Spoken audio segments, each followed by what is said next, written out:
Reverend Nove, thank you for your time. You've just had the first shot of your vaccine. How do you feel? I feel really good.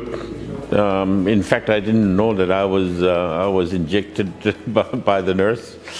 Yeah, it really feels good that it's already done, the first shot. Yeah. But why is it important for people to get their second dose of the vaccine?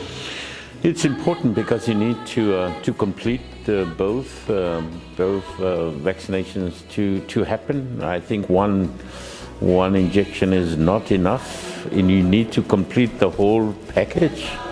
I think that's what the vaccination is all about. You need to complete both in order to have a good effect into your protection from COVID-19. Have you got any words of encouragement? Well, I think it's very important that we are all part of the team of 5 million people of this country. And everybody has got a responsibility, young and old, in order for us to be a team that we all work together for the protection of this country. So even the young ones need to make sure that you are part of the work that we're doing as a country to protect New Zealand from COVID-19.